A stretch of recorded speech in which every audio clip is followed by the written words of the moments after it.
everyone and welcome! Becoming an exhibiting artist in a gallery is an exciting step in your artistic journey. It's a chance to grow, to be seen, and to have your work evaluated by respected art professionals while also reaching new viewers and potential collectors. Whether you are a seasoned artist or just beginning your creative path, how you present your artwork truly matters. Framing and presentation are more than just finishing touches. They elevate your piece, protect it, and ensure it's ready for any gallery or public exhibition. I'm Monique Carr, and today I'm going to share some helpful tips on framing your artwork so it looks polished, professional, and confidently gallery ready. Let's get started. Here is a display of tools and hardware to have for your framing need. Several sizes of screws from 1/4 to 1 inch, a variety of offset clips, D-rings for smaller and larger frames, a measuring tape, plastic coated wire. It is finger friendly. Needle nose and flat nose pliers, a pair of wire cutter, a cordless drill. If you frame with a larger floater, you will need 1/4 inch thick foam core for spacer. It's good to have a box with dividers to keep your hardware organized. If you use a gallery wrap canvas, I like to masking tape the cradle side to avoid bleed. But as you can see here, I do have some bleed, which I will need to clean later. I use gesso, white gesso, to clean these edges. I like the gesso because it's thick and I have a better coverage. However, for that case, I might need a couple coat to ensure that I have a really nice and clean cradle side.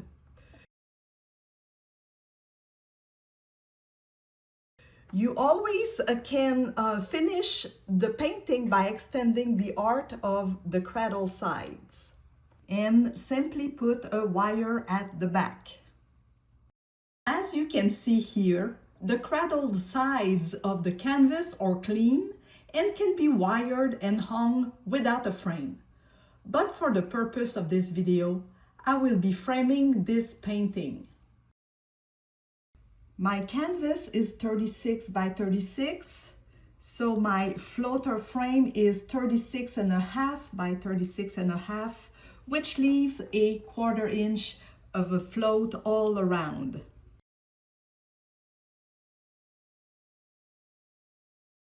Now I'm using my 1/4 inch foam core spacer to ensure that I have equal space all around my canvas.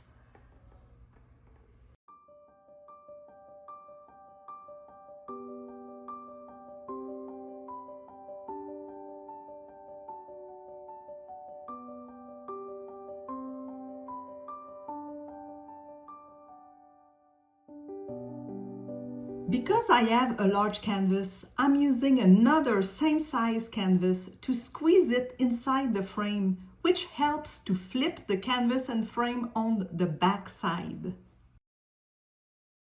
I will use 1 inch screws to attach the floater to my canvas.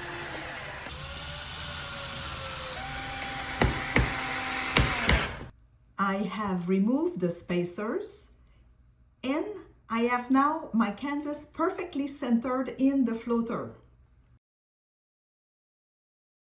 The wire at the back must be attached 1/3 from the top of the artwork for wall installation.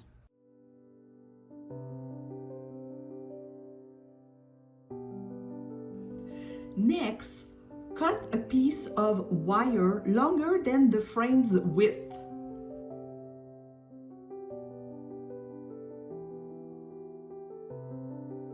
Tie one end of the D-ring using a double overhand nut.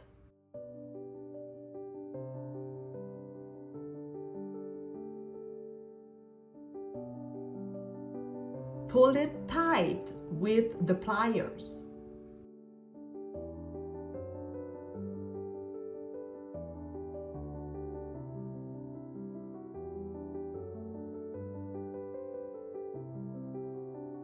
And wrap it around itself.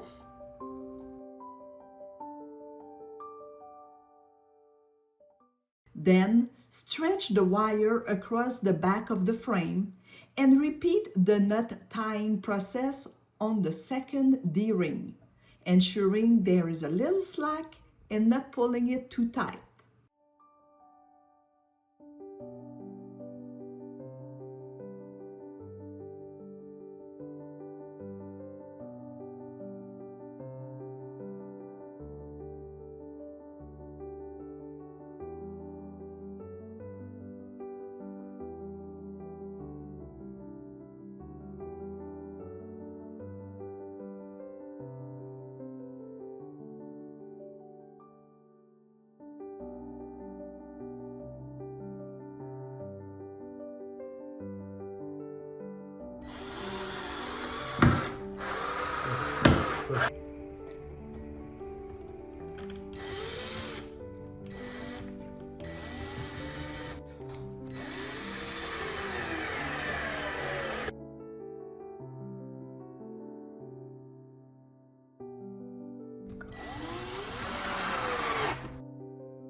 The wire should not reach the top of the artwork. If your canvas is 1 inch or less thick, you will need to frame it in a traditional frame, also called plein air. You will need to attach the canvas to the frame with offset clips. Wire with the rings the same way as shown earlier. Here is a tip to secure your wood panel or your canvas into a floater frame.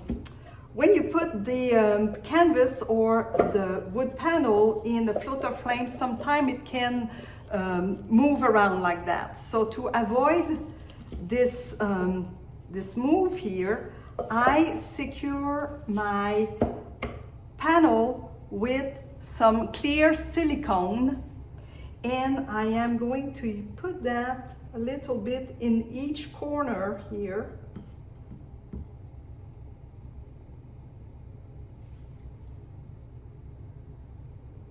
And here.